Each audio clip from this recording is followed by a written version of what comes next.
Hey, how you doing, Forever Dog listeners? My name is Don Finelli, and I host a podcast that just joined the network. It's called The Need to Fail, and I interview writers, actors, and other creatives about a time in their career where they just wanted to throw in the towel and say, you know what, enough is enough. It's never going to work out.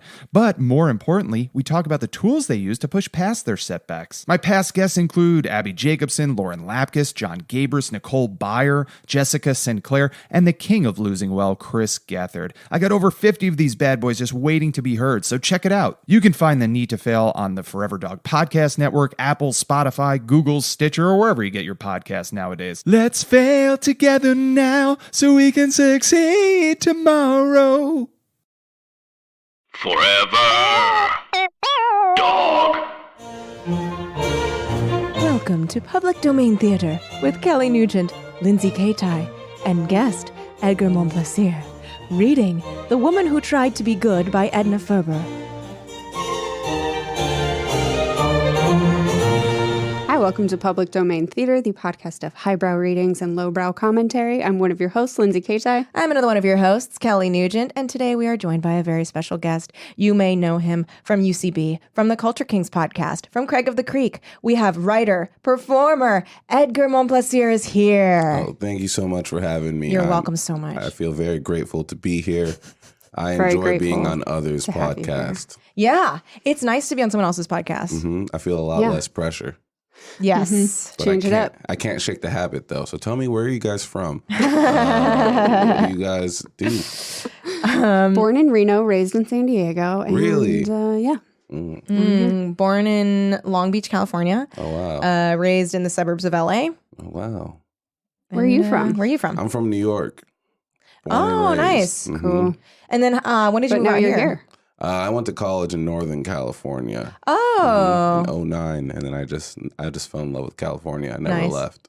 Well, where did you go to college? It's a really small school called Pacific Union College. Only 1,000 kids in the school overall. Wow. That's undergrad and grad. Really? So is it like very like drama filled because everyone knows everyone? Absolutely. Yes.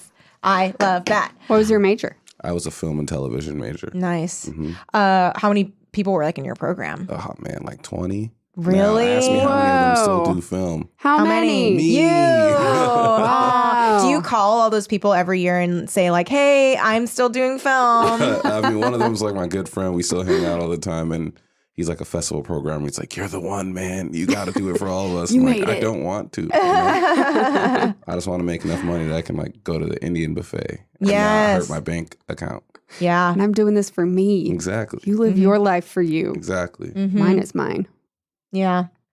That actually segues very nicely into asking what kind of reader were you a big reader as a kid? Did you do all the assigned reading growing up? I was a big reader as a kid. I wanted to be an author. That was like my original dream. So I read books. So like I was big into the Hardy Boys. Oh my God. Classic all-American roundhouse punches and kicks. That can take out anybody. Yeah. That's like the teen years, though. You should Yeah. talk to Alex Fernie about that. Yeah. Oh yeah, he's very into those we'll talk Hardy about Boys. I also liked Encyclopedia Brown and Nancy Drew. I liked Yeah. all those mystery Yeah, things. detectives. I like the mystery stuff. Are you still into mystery stuff now? No, I don't read books anymore. I only read books. I read the same 2 books like every now and then, which is And Here's the Kicker and Poking a Dead Frog, which is just 2 books that are interviews with comedians and writers. Yeah. And I just reread them all the time. And I only read articles now, which I think it's bad, right? Well, this is very common for like all adults. Yeah. Now is Everyone- that nobody has time. Nobody and has most time people to read like anymore. the stuff that they read too is nonfiction.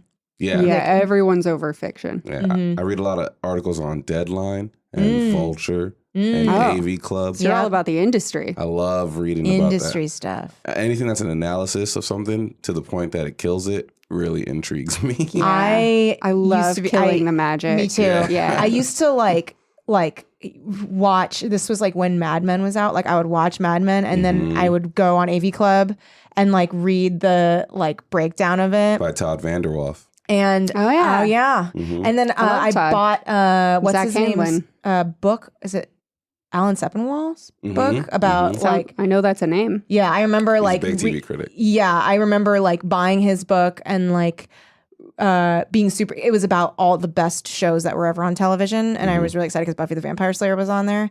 So he talks a little bit about that. But yeah, I remember like, and then when I rewatched Buffy, I went and found the like recaps that they would do on AV Club, and to see their analysis. And then I was like, why don't I make something that analyzes? Yeah, exactly. I feel that 100%. That is the kind of book that I would read now. That book that you just told me about. But I wouldn't read like a novel. Like there was this girl that tried to give me like 2 novels for my birthday. And I was like, what a waste.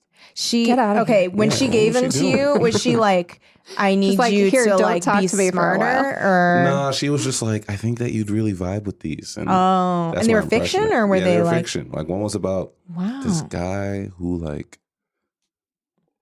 listens to records and they send them back in time. It's like new.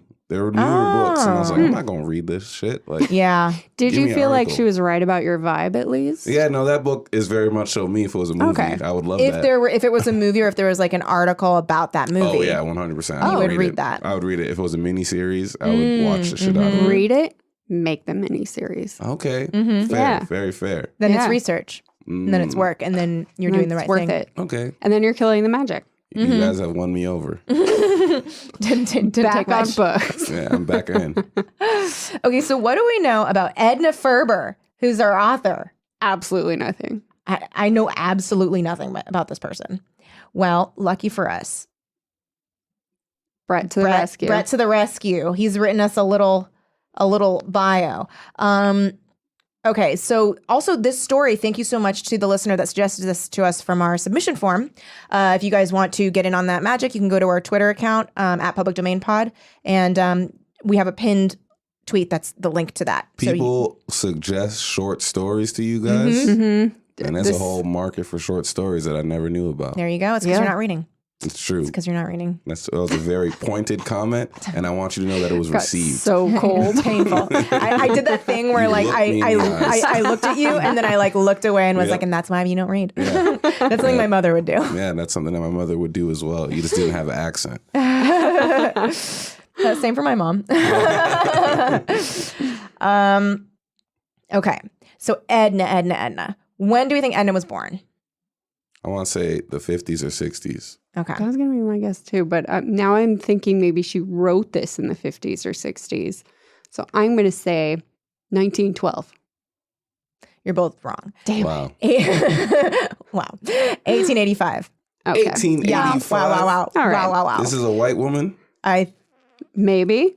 think I'm going to There's guess. going to be some Yes. problematic views in this short story. Yes, that's something that comment happens in the every single one of these. Yeah. There's always like a part where you start reading a sentence and you're like, oh man, Yep, this yep. is gonna be bad. We read a story with Nick Weiger called Love Story, and it was about a future where Dystopian women future. rule the world. Oh, no. And it's terrible. And the happy ending is that we want to give it back to the men. Oh, wow. They realized that on their own? Yeah. Well, that's like they chose still. You know what I'm saying? So Well, that's still a it's- little bit. Oh, yeah. Happy ending. Yeah, it's totally happy ending. But there's always Yeah, like shitty like race stuff in all of these, and like it's always fun to see when it happens because Yeah. it's not so much It's if. like, it's It definitely a just when. happens, and then you're Okay. like, aw, There it is. you're gonna. I wonder how much it'll get repeated. Oh, Oh, that What we much. thought. Yeah.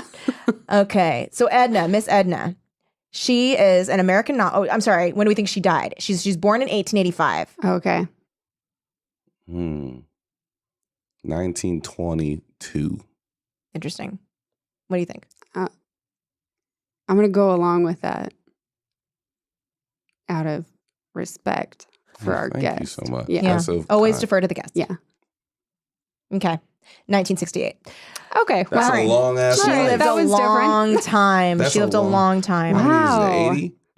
Yeah, seems like Maybe yeah. it's close to 90?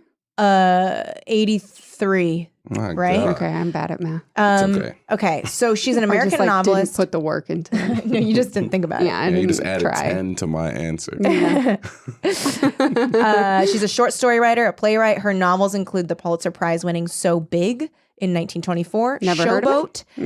in 1926, Showboat. made into the celebrated 1927 musical. Oh my. Cimarron, 1929, I've heard of that. made into the 1931 film, which won the Academy Award for Best Picture, and Giant in 1952. Wow, made I into a wonder if movie. this story is good or not, because we've had a few occasions where it's like somebody who's considered a good writer has had a shit story. So we'll see. Yeah, we'll Everybody see. has their blunders, you know what I'm saying? Yeah, Definitely. and it sucks when your blunders are immortalized on a podcast. Yeah, that's true. That's very true. Y'all are doing that to them. Yeah, we are. She's turning in her grave right now. Weekly. Ferber was born in Kalamazoo, Michigan in 1885. Hey. Fun. Nice. She began her career at 17. She was a reporter on the Appleton Daily Crescent in Appleton, Wisconsin. Later at the Milwaukee Journal, she worked so hard she collapsed. Oh. While recuperating, she wrote her first short story, The Homely Heroine. Oh. Oh, Oh, Edna. This is a Midwestern woman through and through. Yes, through and through. She was The like, homely woman. She was the hero. as she was like collapsing, she was like, "Oh my stars! Oh, gee, I'm so sorry I've done this for everyone. Oh, I'm just making a big muck of Big everything. fuss. Oh, go on without me. Edna will get through it." Her most famous recurring character was a traveling petticoat saleswoman called Emma McChesney, Oh my God. who starred in over 30 stories. She took her inspiration from her mother, a shopkeeper whose business savvy was disconcerting to the conservative Midwestern culture they lived in.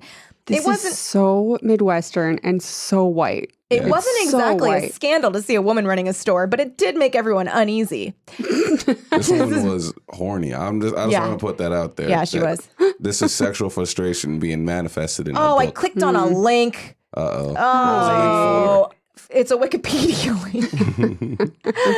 Oh. Okay, here we go. All right. After her first play, Our Mrs. McChesney, starring Emma McChesney, appeared on Broadway in 1915. She moves to New York. She's a member of the Algonquin Round Table, a group of wits who met for lunch every day at the Algonquin Hotel in New York. Oh, the first Sex in the City. Yeah, Oh. with men and women. Wow. I feel really bad for not having heard of Edna now. Ferber and another member of the Round Table, Alexander Wolcott, were longtime enemies, their antipathy lasting until Wolcott's death in 1943. Oh my That's God.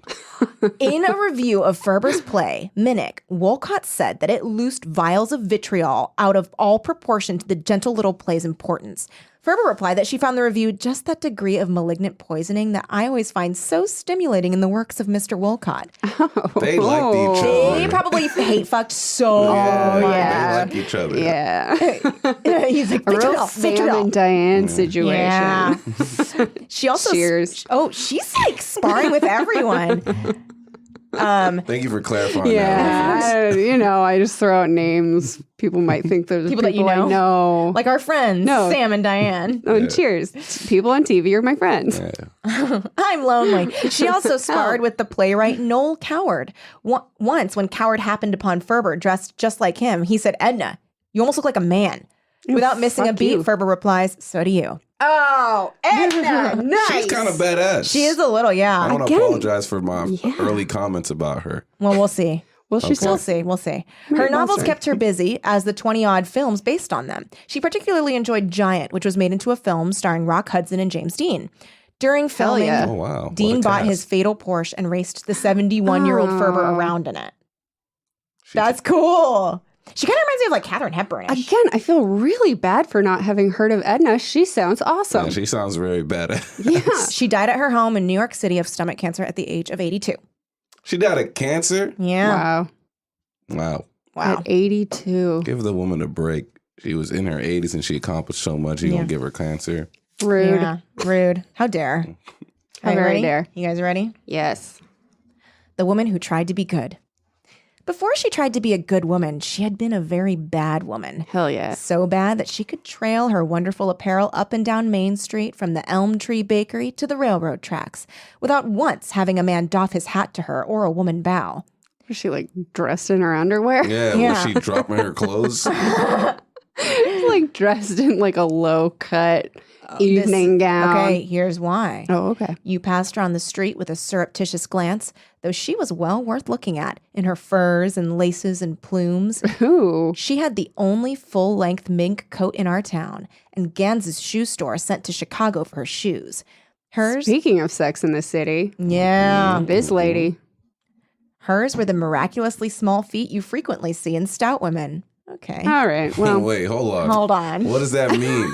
Stout women have Small small, feet. you Duh. know how, I text my girlfriend. you about know, Did you know? Question mark. that. Stout women have small feet. we'll await her confirmation. Yeah. Yeah. And we'll wait quietly. Usually she walked alone, but on rare occasions, especially around Christmas time, she might have been seen accompanied by some silent, dull-eyed, stupid-looking girl. Who would follow her dumbly in and out of stores, stopping now and then to admire a cheap comb or a chain set with a flashy imitation stones, or, queerly enough, a doll with yellow hair and blue eyes and very pink cheeks. But alone or in company, her appearance in the stores of our town was the signal for a sudden jump in the cost of living. Oh, interesting. The storekeepers mulcted. I don't know. The storekeepers mulcted at her, and she knew it and paid in silence, for she was of the class that has no redress. Oh, they were like overcharging her because they knew she was good for it. Yeah. But she didn't care because she was balling. Yeah. But she also is like She shunned was, in kind of by fact, the good town. for it. She is good for it. Yeah, they thought she was a hussy, probably. Ooh, her name. Okay. She owned the house with the closed shutters near the freight depot. Did Blanche Devine. Oh, hell Her yeah. name is Blanche Devine. Devine. Play the jazz music Yeah. right now. Engineer, when that name is said, play the jazz music. Yeah, in the come on, edit. Alec. In a larger town than ours, she would have passed unnoticed. She did not look like a bad woman. Of course, she used too much makeup. And as she passed, you caught the oversweet breath of a certain heavy scent. Then, too, her diamond eardrops would have made any woman's features look hard. But her plump face, in spite of its heaviness, wore an expression of good-humored intelligence. There's a lot going on here. All right, Yeah. so she's got a full face. Yeah. She's got diamond earrings on. But as we all know, diamond earrings make your face look hard. Making her face look hard. That's right. Not hers, though. But get this. Yes. Her eyeglasses gave her somehow a look of respectability. We were talking about this I before told the you. show. Before the Told you, podcast. them glasses will change your whole outlook in life. Yeah. We do not And others associate on you. We do not associate vice with eyeglasses. So, in a large city, she would have passed for a well-dressed, prosperous, comfortable wife and mother who was in danger of losing her figure from an overabundance of good living. But with us, she was a town character, like Old Man Givens, the drunkard, or the weak-minded Bins girl. Well, with a name like Blanche Devine, Yeah. you gotta be. You got to be a character. Just living up to the name. When she passed the drugstore corner, there'd be a sniggering amongst the vacant-eyed loafers idling there, and they would leer at each other and jest in undertones. So, knowing Blanche Devine as we did, there was something resembling a riot in one of our most respectable neighborhoods when it was learned that she had given up her interest in the house near the freight depot and was going to settle down in the white cottage on the corner and be good. What? All All good people live in white cottages. on the corner. No one nice lives near a freight depot. All the husbands in the block, urged on by righteously indignant wives, dropped in on Alderman Mooney after supper to see if the thing could not be stopped. Oh, they're NIMBYs. They are Yeah. not my neighborhood. What's a NIMBY? They're not in my backyard, people, and they like get mad when someone's going to build a condo because they're like, too many people. That's or, why like, they won't let that Target That get Target, built. yeah, it's NIMBYs Yeah, okay. across from UCB Sunset. That giant ass Target because Yeah. they want to lose the view. because it looks so good right now. Because that view is gorgeous. Yeah, I mean it's not. It's stunning. It's such a good view. The fourth of the protesting husbands to arrive was the, oh, I like how she does this. She capitalizes the first letter in each of these words. Very young husband who lived next door to the corner cottage that Blanche Devine had bought.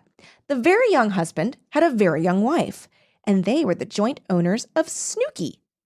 Snooky was 3 going on 4 and looked something like an angel, only healthier and with grimier hands.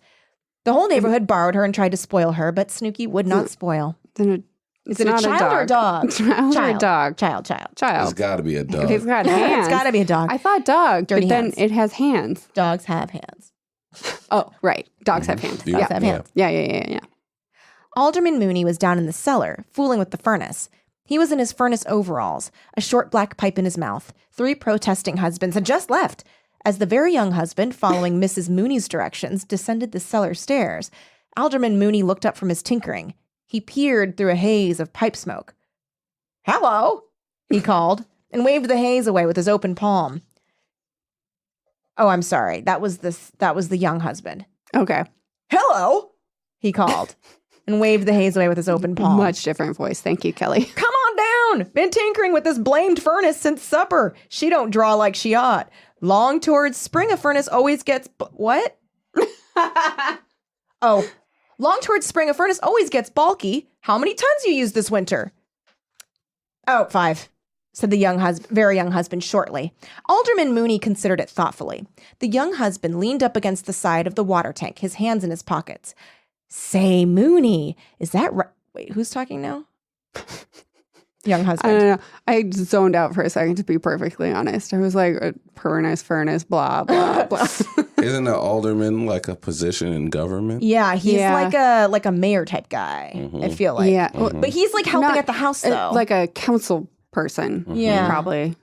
Yeah. Okay. And I guess he's He's being helpful. The first time I heard it was in Chris Rock's movie where he runs for president. He's Oh. an alderman in his town. So I it's first like heard it when I went to college. Hmm Some sort of student I might have first heard it in one of these council stories. thing. The first time I heard it was now. I'm like, yeah, it is a position Yeah, of government sure. power. Oh, say, Mooney, is that right about Blanche Devine's having bought the house on the corner? You're the 4th man that's been in to ask me this evening. I'm expecting the rest of the block before bedtime. She bought it all right. The young husband flushed and kicked at a piece of coal with the toe of his boot. "Well, it's a darn shame," he began hotly. "Jen was ready to cry at supper. This'll be a fine neighborhood for Snooky to grow up in. What's a woman like that to want to come into a respectable street for anyway? Everybody's like, "Ugh, that rich woman with the mink coat is trying to move into our Yeah, I'm neighborhood." confused. Why don't they want her there? She's going to 'Cause up she's- the value. Yeah. They She's should be like- happy. She's Yeah. probably like, she's like a single lady with a lot of money. That's right. Who shops a lot. And if you are unmarried in the Midwest, you are not to be trusted. Yeah. This is just a fact that, unmarried white women with a lot of income that move into neighborhoods are the first wave of gentrification. Yeah. Oh, really? Oh, maybe that's what they're scared of. It drives Maybe up your that's what they- prices immediately Maybe because they yeah. have money. It's and Or it's double because there's income, no no rent kids people, control. too. Yes. That. Everybody vote dinks. yes on Prop 10 in California Yes. on November 6th That's so right. that we can start putting some rent control laws Rent back control. on the books. That's right. Fuck that. I own my home and pay my taxes. Alderman Mooney looked up. So does she. She's going to improve the place, he interrupted. Paint it and put in a Nailed cellar and a it. furnace and build a porch and lay a cement walk all around. Oh, shit. The young husband took his hands out of Market his value's pockets going right up. in order to emphasize his remarks with gestures.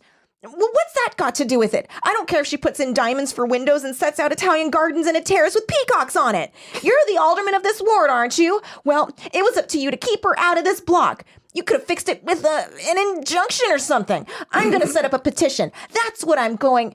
I don't know. You could have fixed it with, like, I don't know, government words. Business, Yeah, business, business things. taxes. This is a young man with a young wife. Yes, this is the very young man This with is the our very very young young wife. And he's husband. wasting his time. You know what? He's really like confused because he really wants to fuck her. Hmm I think that's what it is. He's like, and his wife knows, and so she's like projecting on him, and Yeah, then he's like projecting onto. He's hating the thing he desires. That's right. Classic. Man, look, so far, Eden's a really good writer. I'm getting very Mad Men vibes from this story. Me too. I really like it. Yeah. Eden, I apologize for insulting you. We're all pro. Fuck, what's her name? Eden. What? Edna? Edna. Damn, Edna. I'm Ferber. all fucked Edna. up, Wow. Edna. Edgar. We're so sorry. Edna. That's right. Edgar. Yeah. Edna. Mhm. Alderman Mooney closed the Lipstick on furnace my door with a thumb. bang that drowned the rest of the threat. He turned the draft in a pipe overhead and brushed his sooty palms briskly together, like one who would put an end to profitless conversation. She's bought the house, he said mildly, and paid for it, and it's hers. She's got a right to live in this neighborhood as long as she acts respectable. The very young husband laughed. Ha ha ha! What do they think? She's going to start a friggin' whorehouse? What the hell?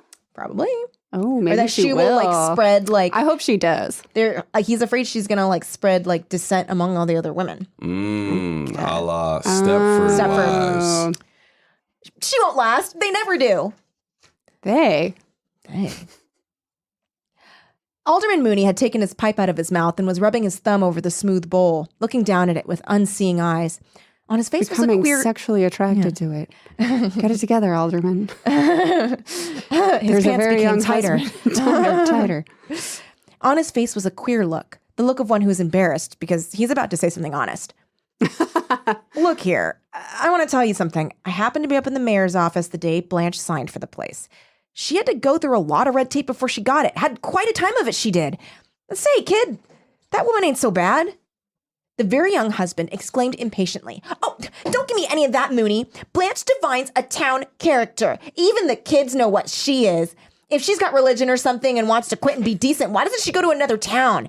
Chicago or someplace where nobody knows her?" People are out of their I minds. think she's a madame. Yeah. Yeah, I think she is. She's going to start that whorehouse. Because she's wearing the full mink coat. She's got plumes She's and got lace. She's got some dumb girls coming with her shopping. Oh, you're totally right. She's a madame. I have a theory. I think she's black. Interesting. And she's based off of that, is it Madam C.J. Walker?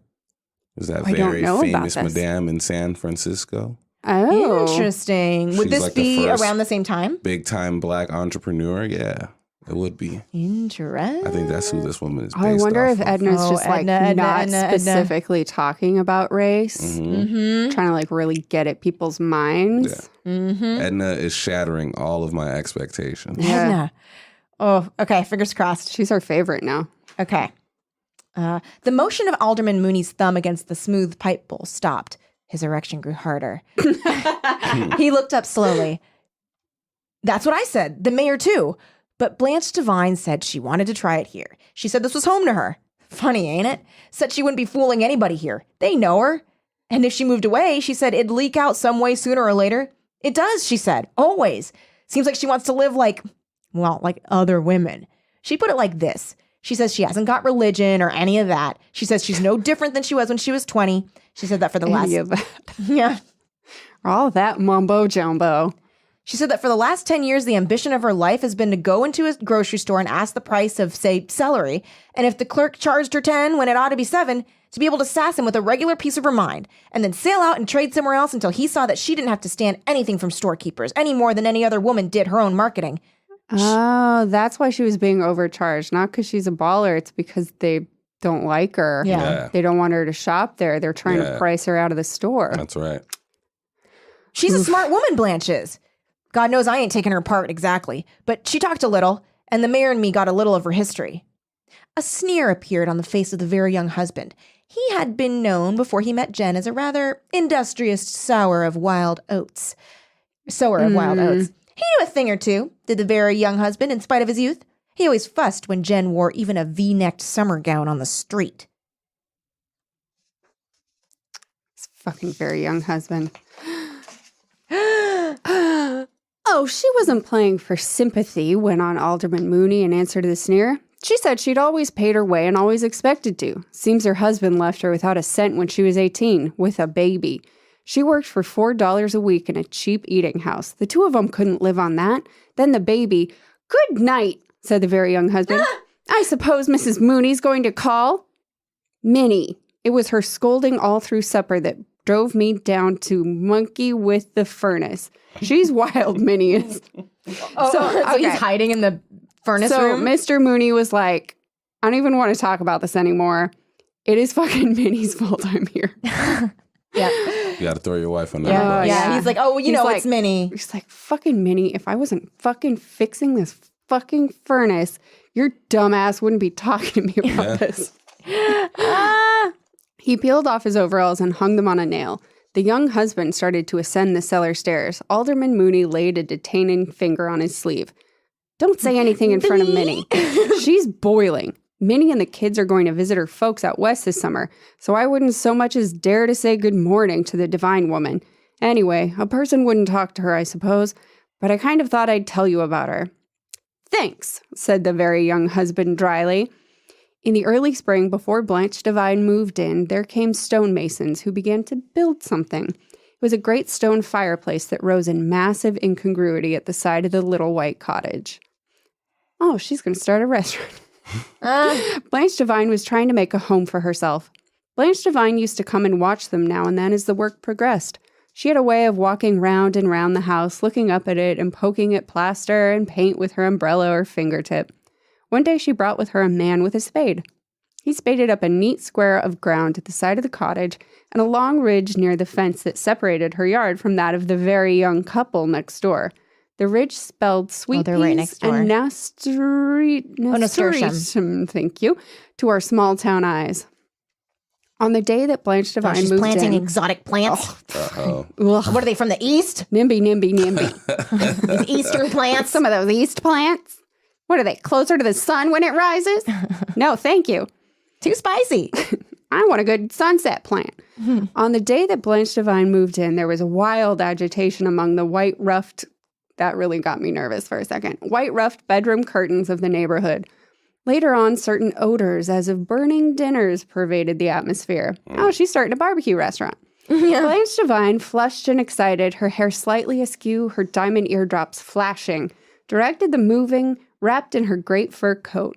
But on the third morning, we gasped when she appeared out of doors, carrying a little household ladder, a pail of steaming water, and sundry voluminous white cloths.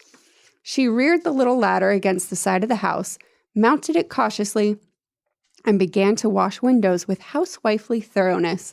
Her stout figure was swathed in a gray sweater, and on her head was a battered felt hat.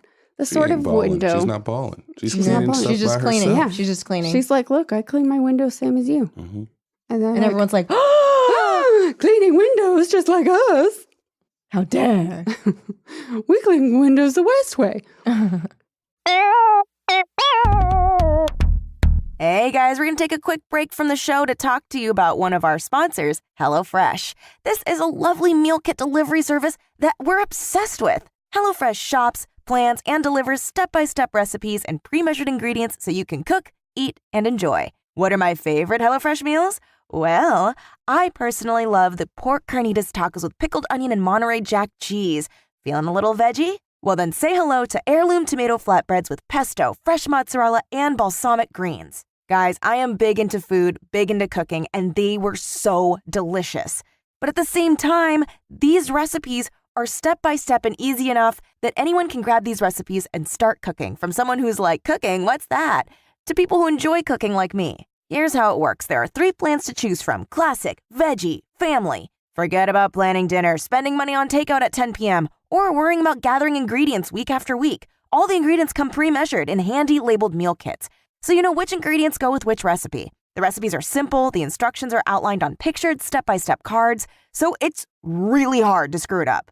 Spend less time meal planning and grocery shopping each week and get that time back to do more of what you love. Do you love putting together terrariums with different types of amphibians? Do that. Do you love embroidering reproductions of Van Gogh paintings? Do that. Do you love collecting rocks and putting them in tiny jars? Then do that. Most recipes take only 30 minutes, so you can listen to Public Domain Theater while you prepare your meal. And HelloFresh is a subscription service, so your meals come to you week after week just when you need them. All right, let's get you in on that offer, Public Domain Theater listeners. For a total of $60 off, that comes to $20 off your first 3 boxes. Visit HelloFresh.com/Public60 and enter promo code Public60. That's HelloFresh.com/Public60 and enter promo code Public60 for $60 off HelloFresh. And now, back to the show.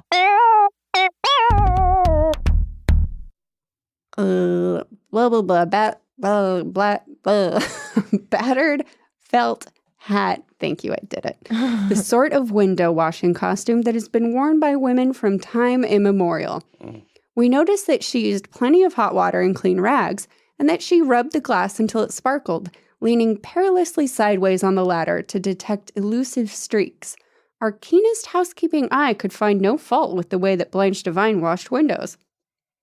By May, Blanche Devine had left off her diamond eardrops. Perhaps it was their absence that gave her face a new expression. When she went downtown, we noticed that her hats were more like the hats of the other women in our town wore, but she still affected extravagant footgear, as is right and proper for a stout woman who has cause to be vain of her feet. All right, so is there any word on whether stout women do, in fact, have small feet? She has not texted me back. She is currently at her mod show. Okay, So maybe fair. that's why. Fair. Or she's very offended that I asked her. We noticed that her trips downtown were rare that spring and summer. She used to come home laden with little bundles, and before supper she would change her street clothes for a neat, washable house dress, as is our thrifty custom. Midwest. very Midwest. She very has Midwest. just answered. Mm-hmm. And her ruling is they're just small by comparison. Oh, very funny. Mm-hmm. That's a good joke. Through her bright windows, we could see her moving briskly about the kitchen to sitting room, and from the smells that floated out from her kitchen door, she seemed to be preparing for her solitary supper the same homely vivens that were frying or stewing or baking in our kitchens. She eats when we eat. She's like a person. Sometimes you could detect the Blanche. delectable scent of browning hot tea biscuit. It takes a determined woman to make tea biscuit for no one but herself. Blanche Devine joined the church. What? She's got religion and all that. Oh, great. On the first Sunday morning she came to the service, there was a little flurry among the ushers at the vestibule door. They seated her well in the rear. Fuck you guys. The second Sunday morning, a dreadful thing happened. The woman next to whom they seated her turned, regarded her stonily for a moment, then rose agitatedly and moved to a pew across the aisle. This woman is black. Mm-hmm. Blanche Devine's face went a dull red beneath her white powder. Okay, maybe All not. right, Maybe so- not. Okay. Okay. All right, It's like well, literally let's the walk it back. next line. Let's walk it back. You know what? Edna saw us coming. She saw us coming. She's like, it's right about now that She's they're like- going to think she's black. Like, yes, essentially she is black, but I'm going to fool our white readers by Yeah. pretending she's white. She never came again, though we saw the minister visit her once or twice. She always accompanied him to the door pleasantly, holding it well open until he was down the little flight of steps and on the sidewalk. The minister's wife did not call. I hate these people. She rose early like the rest of us, and as summer came on, we used to see her moving about in her little garden patch in the dewy golden morning. She wore absurd pale blue negligees that made her stout figure, we can stop talking about her stout figure, Yeah. loom immense against the What about her greenery. feet? What about her feet? What about her feet? Are they still small? Mm-hmm. Against the greenery of garden and apple tree. The neighborhood women viewed these negligees with Puritan disapproval as they Wait, so smoothed down. she's wearing her She's negligees like out I'm and in a about. garden in my slip. Yeah. What year is this? This is like, it's got to Yeah, be it's- at least, she died when? In like 20. In the 60s? This is sounding like some 30s. Because that's like, stuff. you couldn't even do that in the movies back No, then. 'Cause, yeah. like the Hays Code. Like that's Yeah. like, Maybe this is pre-Hays Code. Pre-Hays. she's out here tripping hard. Like she's out Yeah. here being like, I'm going to fuck up the status quo. Yeah. This is the Amber Rose of her time. Yeah. I think that's what she had in mind. Against the greenery of garden and apple tree. The neighborhood women viewed these negligees with Puritan disapproval as they smoothed down their own prim, starched gingham skirts.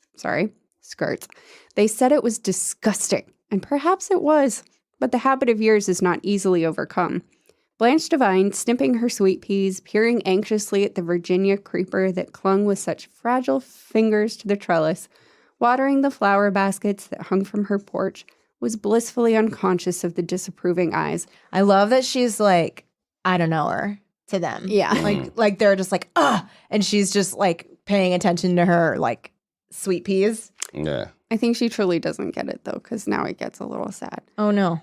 I wish one of us had just stopped to call good morning to her over the fence and to say in our neighborly small town way, "My, ain't this a scorcher? So early, too. It'll be fierce by noon." But we did not. Oh, I feel like she dies at the end of this or something. Ugh. I think perhaps Oh, the man. evenings must have been the loneliest for her. The summer evenings in our little town are filled with intimate, human, neighborly sounds. After the heat of the day, it is pleasant to relax in the cool comfort of the front porch. Squeak as I move my mic. With the life of the town eddying about us. We sew and read out there until it grows dusk. We call across lots to our next-door neighbor. The men water the lawns and the flower boxes and get together in little quiet groups to discuss the new street paving. I've even known Mrs. Hines to bring her cherries out there when she had canning to do and pit them there on the front porch, partially shielded by her porch vine, but not so effectually that she was deprived of the sights and sounds about her. The kettle in her lap, I had to swallow, and the dishpan full of great ripe cherries on the porch floor by her chair. She would pit and chat and peer out through the vines, the red juice staining her plump, bare arms. I have wondered since what Blanche Devine thought of us those lonesome evenings, those evenings filled with friendly sights and sounds. It must have been difficult for her who had dwelt behind closed shutters so long, to seat herself on the new front porch for all the world to stare at. But she did sit there, resolutely, watching us in silence. She seized hungrily upon the stray crumbs of conversation that fell to her. The milkman and the iceman and the butcher boy used to hold daily conversation with her. They, sociable gentlemen, would stand on her doorstep, one grimy hand resting against the white of her doorpost, exchanging the time of day with Blanche in the doorway. A tea towel in one hand, perhaps, and a plate in the other. Her little house was a miracle of cleanliness. It was no uncommon sight to see her down on her knees on the kitchen floor, wielding her brush and rag like the rest of us. They're so surprised that she cleans. Yeah. Also, they're really into cleaning. So into cleaning. I guess, you don't have anything else to do. You don't have Twitter. So you have to, clean.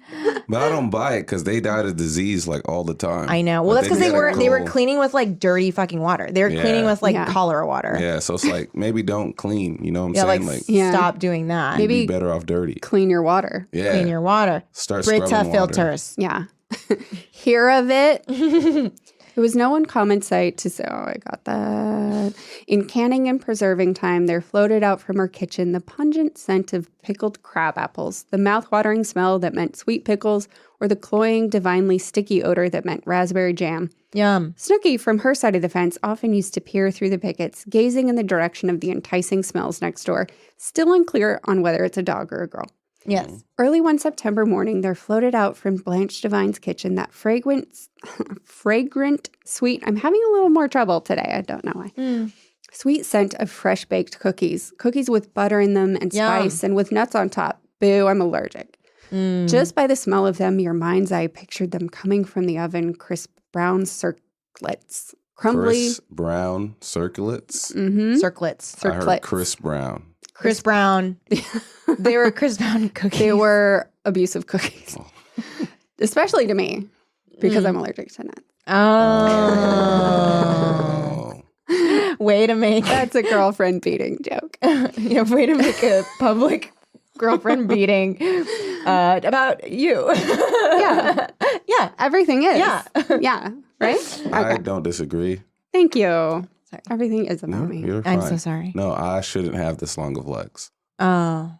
Oh. I constantly am kicking people under tables. That's true. lately. She's kicked me a number of times. Kicked you. Sometimes when we're recording Thank You for Questing, we're in Omar and Mia's house, and so we're often barefoot, and I always accidentally touch Chris Bermonte's barefoot with my barefoot, and we're always oh God. That doesn't feel good at all. No. That's not comfortable. That's why No. I don't be chilling barefoot. You know what I mean? I don't know why people do that. It's an Asian Yeah. house. That's why never be around take our Asians. shoes off. I understand the cultural thing, but that feeling that you just described is something I never want to feel. It's very repulsive. And I'd rather be rude culturally than ever feel that Here's feeling. the thing. You can avoid it, which a thing I prefer to do because I don't enjoy having bare feet around is you wear a slipper or you wear a sock. And then it's not skin touching skin. That's Yeah. very undesirable. That's fair. That's fair. I like that hack. I will continue to keep You can socks. You can keep keep your socks. Okay. Yeah. Thank you. Maybe because I ask for shoes to come off in my home because I spent money on a rug for the first time in my life. Sure, of course. And I would like to preserve the rug. Sure. But my boyfriend records his podcast there. Mm. And so I'm sometimes forcing relatively well-known comedians to take their shoes off in my home. And I feel a little weird about that. But I'm fuck you. Your status shouldn't mean that I don't make you take your shoes off too. Absolutely. Exactly. So I Just do. I Channel still do. channel my mother. But maybe I could provide slippers to everybody. Yeah, provide some booties. Yeah. Yeah. Oh, Little hospital little booties. slip-on ones. Yeah. Mhm. Crisp brown circlets, crumbly, Crisp brown. delectable. Snooky in her scarlet sweater and cap still could be a dog. sniffed them from Or the afar. Jersey Shore lady. Still could be a dog. And straight away deserted her sand pile to take her stand at the fence. It still could be a dog. She peered through the restraining bars, standing on tiptoe. Blanche Devine, glancing up, That's got to be a person. I don't know. My dog stands. On tiptoe? Well, not on tiptoe, but he like settles back Okay. on his haunches. It's real cute. Okay. It is cute, but I think this is probably a person. I'm gonna stick with dog. Okay. Just I believe you believe it's a dog. all right, so it gets less like a dog in a second. She says, I'm not a Standing on dog. tiptoe. Snooky's like, Lindsay. Hey, I'm not a dog. I'd like some cookies. Blanche Devine, glancing up from her board and rolling pin, saw the eager golden head. Still could be a dog at this point. Golden retriever. And Snooky, with guile in her heart, raised one fat, dimpled hand, less like a dog, above the fence and waved it friendlily. It's definitely It's not a dog. at this Not a point. dog, not a dog. We'll see. Blanche Devine waved back, thus encouraged Snooky's two hands wigwagged, dog's wag, frantically above the pickets. Blanche Devine hesitated a moment, her flowery hand on her hip. Then she went to the pantry shelf and took out a clean white saucer. She selected Saucer from of the milk. Saucer for a dog. She a cat? Snooky could be literally anything. Literally anything. Is she an apple? Snooky could be an apple. Is she a shoe? Is Snooky us? We are Snooky. We're all Snooky. She selected from the brown jar on the table 3 of the brownest, crumbliest, most perfect cookies with a walnut meat, no thank you, Yummy. perched atop of each. I'm most Walnut allergic meat? to walnuts. I think that just means nut. I know the that there's meat the of a meat of the walnut. nut and like the flesh of the nut also. Yeah. Unnecessary. Just call it a nut. So you can just say the nut because you don't eat the Yeah, outside I part. don't like this description of these nuts. I also do not enjoy nuts a lot. I'll eat cashews every now and then, but if anyone was just like, these cashews are very meaty, I would say, thank you, sir, for ruining cashews for me. I'll never be eating them ever again. Hi, would you like a flesh cashew? Yuck, They're disgusting. so fleshy. They're so juicy. Yuck, disgusting. Walnut meat perched atop of each, placed them temptingly on the saucer, and descending the steps, came swiftly across the grass to the triumphant Snooky. Blanche Devine held out the saucer, her lips smiling, her eyes tender. Snooky reached up with one plump white arm. Definitely a dog, right? Snooky! Shrilled a high voice. Snooky! A voice of horror and wrath. Come here to me this minute, and don't you dare touch those! Snooky hesitated rebelliously, one pink finger in her pouting mouth. Dog. Then she stuffed the cookies in her mouth and gave her mom the double bird. Snooky! Do you This hear lady me? is so fucking cunty, dude. It's Edgar's turn. Will we find out, dog or person? And the very young wife began to descend the steps of her back porch. Snooky, regretful eyes on the toothsome dainties, turned away aggrieved. The very young wife, her lips set, her eyes flashing, advanced and seized the shrieking Snooky by one arm and dragged her away toward home and safety. Safety. Blanche fuck off. Devine stood there at the fence, holding the saucer in hand. The saucer tipped slowly, and the 3 cookies slipped off and fell to the grass. No. Oh, she's so sad. Yeah, she's very depressed. This is really sad. Blanche Devine stood staring at them a moment. Then she turned quickly and went into the house and shut the door. It was about this time we noticed that Blanche Devine was away much of the time. The little white cottage would be empty for weeks. We knew she was out of town because the expressman would come for her trunk. We used to lift our eyebrows significantly. The newspapers and handbills would accumulate in a dusty little heap on the porch. But when she returned, there was a grand cleaning, with the windows open, and Blanche, her head bound turban-wise in a towel, appeared at a window every few minutes to shake out a dust cloth. She seemed to put an enormous amount of energy into those cleanings, as if they were sort of safety valve. As winter came on, she used to sit up before her great fire long after we were asleep in our beds. And when she neglected to pull down the shades, we could see the flames of her cozy fire dancing gnome-like on the wall.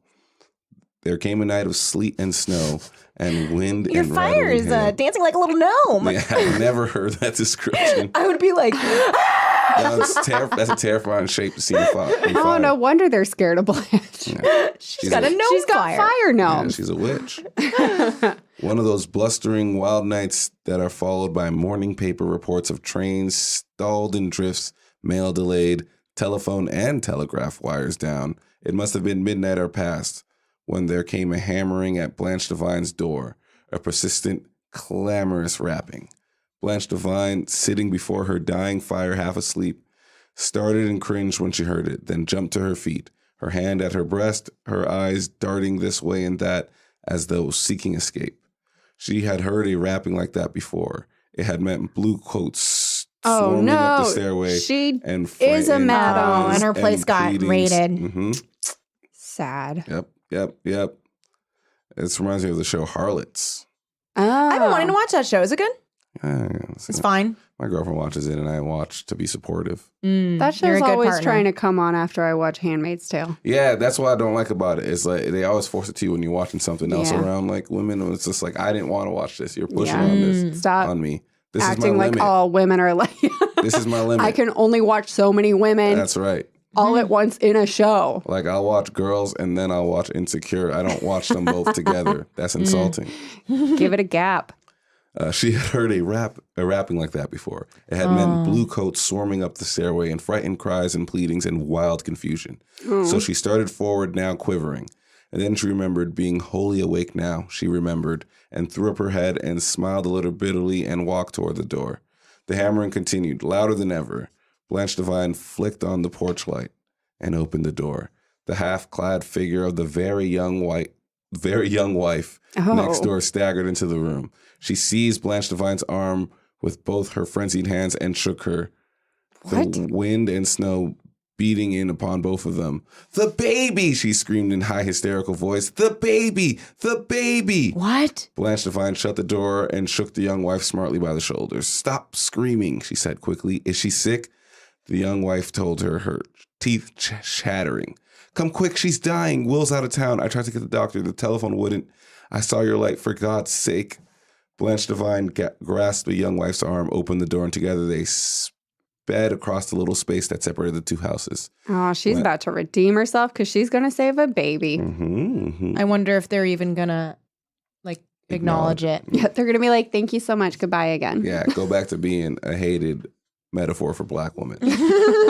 Blanche Devine was a big woman, but she took the stairs like a girl and found... With her tiny, tiny feet. What? But she took the stairs like a... That's a wild sentence. This guy in the neighborhood, watches Blanche constantly. Yeah. He's constantly. He's clocking what she's doing His all the eyes time. are never anywhere else. And he's like, we watched her this. No. You watched her. And it's also like, if there was a baby dying and you sat back and watched Yeah, he's this just shit watching. and detailed it and like... He's like, by the way, there's a whole different story where I detail how Snooki got sick. Yeah. No, you know what? It's a rear window situation. He broke his leg. Yeah, He he can't broke his help leg. it. He broke So his leg. he's, this is like years he's watching. And it was Minnie's fault that he broke his leg. Minnie. On top of watching this woman all the time, he's obsessed with how fast she moves as Yes. a bigger lady. Yes. He constantly is with taking it. notes. He's like, how are those feet so small? Yeah. How does she move on those small Absolutely. feet? Absolutely. Yeah. and so quickly.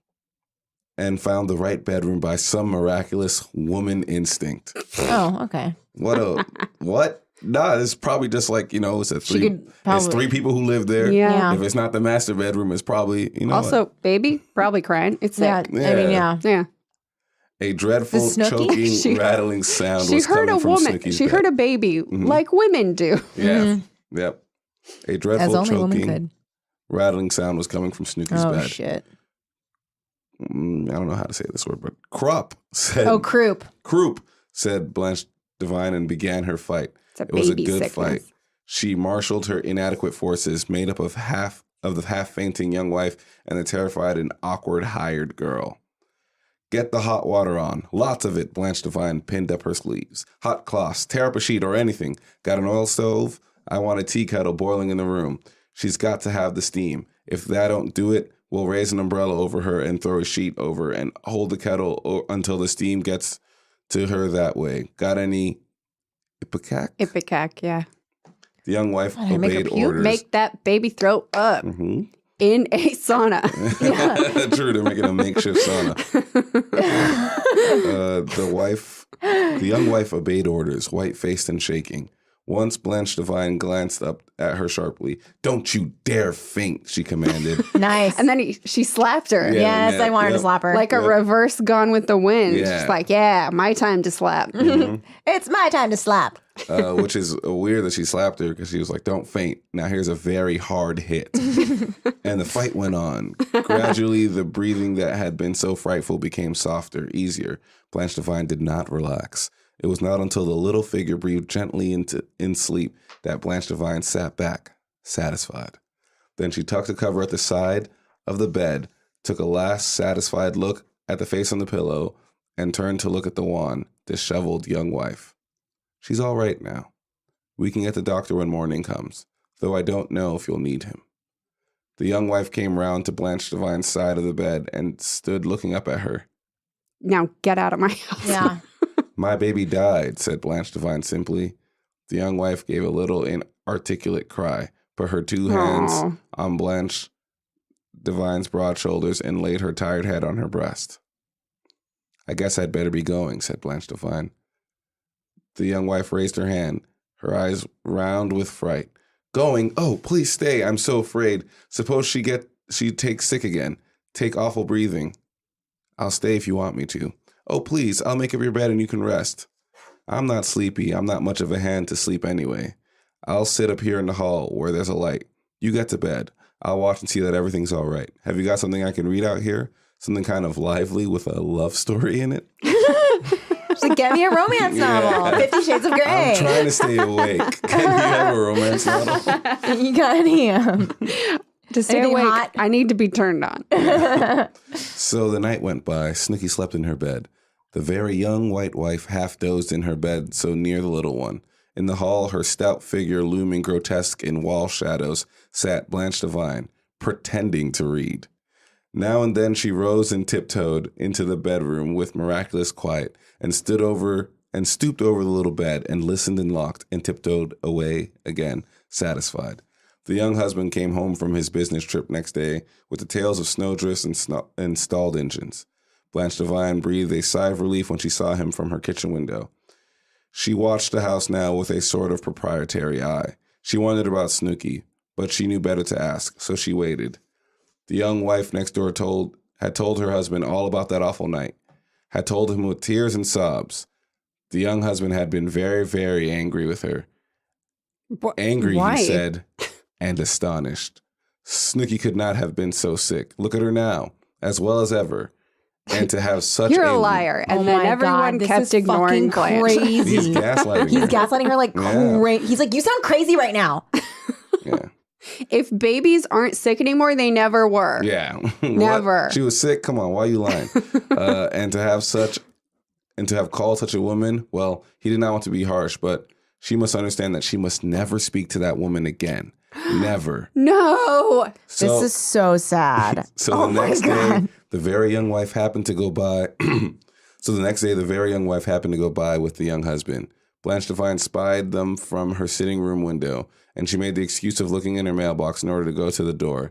She stood in the doorway, and the very young wife went on by the arm of her husband. She went by, rather white-faced, without a look or a word or a sign. No. And then this happened. Oh. There came into Blanche Devine's face a look that made slits of her eyes and drew her mouth down into an ugly, narrow line. Fair. And that made the muscles of her jaw tense and hard.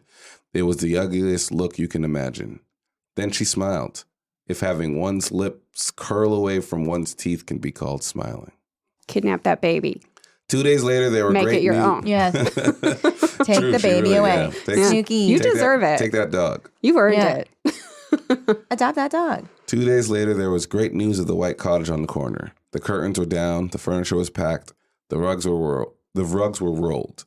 The wagons came and backed up to the house and took things that made a home for Blanche Devine. And when we heard that she had bought back her interest in the house with the closed shutters near the freight depot, we sniffed. I knew she Fuck wouldn't y'all. last, we said. They never do, said we. Man. Wow. That was sad. Wow. Wow. Edna. Yeah, she was definitely black. Yeah, for I sure. believe so. For sure. I I believe believe that. Yeah. Or it's like a class thing or something like that. It's definitely certainly a- bigger than just Yeah. like that story. Yeah. Yeah. Man. That's a good story. That was a good story. really Edna. good story. Thank you so I wanna much to check the out, listener like- who suggested that. You are so much better than Brett. Yeah. Wow. I want to check out like the movies that were adaptations of her. I want books to read now. everything Yeah, of Edna's Edna. now. That was a really good story. That was so sad. Yeah.